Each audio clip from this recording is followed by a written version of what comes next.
Bismillah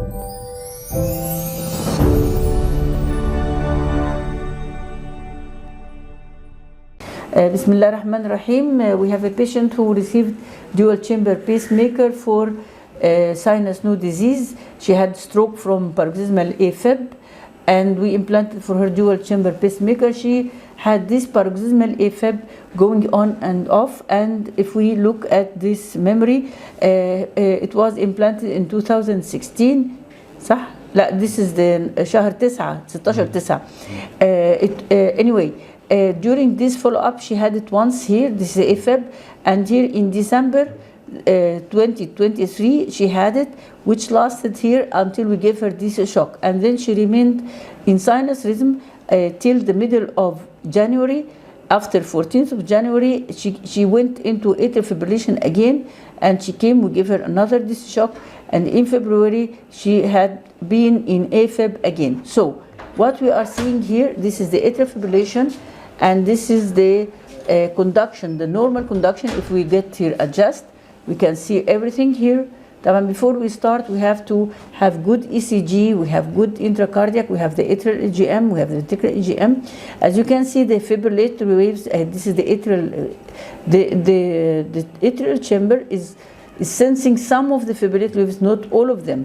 And there is native conduction through her own, and sometimes through the pacemaker, ventricular, and this is loss of atrial sensing and then atrial pacing. So we will look at the parameters. This screen is showing us. We can here take this lead instead of this one. You can take this lead 1, okay, lead 1. If you lose the signal in any lead, you can change it from here. You can lead 2. Sometimes the patient and the electrode so keep this here.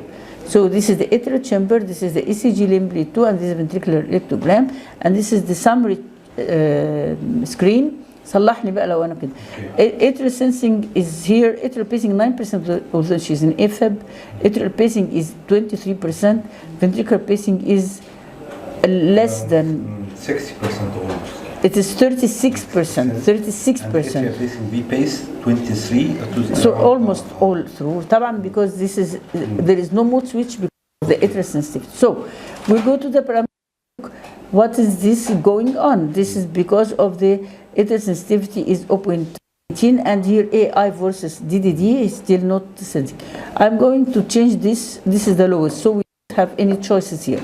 So we can see that there is the atrial fibrillation is sensed, and there are some conduction native and some others through the pacemaker, which gives her a lot of V pacing. Before you do anything, the device make DDIR make mode switch. This is mode switch to DDIR. Okay, this what makes her Bardock pacing more ventricular. We don't need this. So let's look at the mode switch pattern. Not here. طب هتبقى هنا بقى. Mode switch فين؟ hey, mode switch. Mode switch is on, and detection rate 150. Okay, mode switch is on, detection rate 150, and here. But the mode with mode switch, where we find it, Ya Muhammad? Okay, mode is DDIR here. No, this is fixed. Yes. Okay, so we'll start testing as if we are not going to program anything. We are just want to measure this P wave of fibrillatory waves to see how he is looking.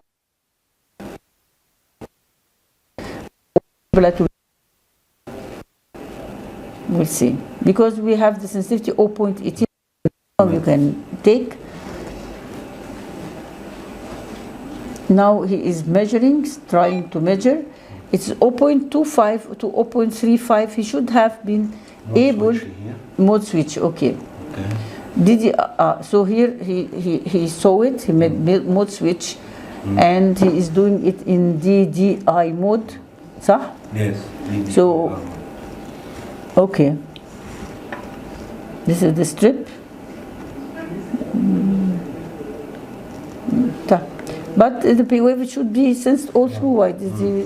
Yeah, he's not tracking, but he is sensing very well. So, okay, the ventricle. In this case, we'll make it VVI again. We'll do every test and then we'll see what should we do with this nice patient. Okay, now we are here. You can see this is 11.2 to 15.6. I want to see told something. If we didn't here, we in the same. If we increase the sensitivity, okay, here. What we will do as that's the first presentation. Okay, it appear A sense V pace, A pace V sense. He didn't do V pace. He didn't do any mood switch, but we make it like this because this is no. Okay, now it is pacing at the lower rate, 60. He didn't see the sometimes at all. Yes. Sometimes he's feeling it. So we cannot go less than 0.18. There is no measurement here. Okay. So he is here. He will show us that there is mode switch. Okay, it will show. Time. Okay, mode switch. Mode switch to DDI mode. Okay, so now we are in switch DDI mode, but we cannot play with the mode. We can ask also the company. Time. Now we have to fix this problem. We have to test for ventricular pacing threshold before we go into the atrium. You cannot test atrial pacing threshold when the patient has AFib. So we are going only to test in VV, and we have the heart rate 63, so this is okay. We are going to test for ventricular, and now we have the ventricular chamber, and we have the ECG. Okay, capturing 1.5 capturing, and the EGM is showing here. 1 volt, excellent. 0.75. Lost. Okay. 0.5. So the threshold again. Okay, now we have to fix this. So fixing this is to program it to VVI standby because her ventricular rate is okay. So let's make it 55, and we can go to hysteresis, sleep on I1. So we can go to hysteresis to 40 because she has this in native conduction. Remember, she is sinus node disease. She had sinus bradycardia, but there was Now it is complete native. We'll not run the R rate response so that we have only this VVI. Meshi. So we have 55 lower rate. We have here hysteresis 40, which is good. So we are safe. And here auto capture, and auto capture we have 2 volt, 1.5, and this is the adaptive. And this, if we need any more, we can choose for day at rest the timing of the test, and adaptive sensing during search adaptive. Okay, so we change it to VVI to minimize the number of ventricular pacing, and now we think about how to fix this atrial fibrillation. This needs ablation, and ablation in this case 3D because this is persistent AFib. This is if you look at this screen, it says 70 days with more than 4 hours. This means this is persistent atrial fibrillation.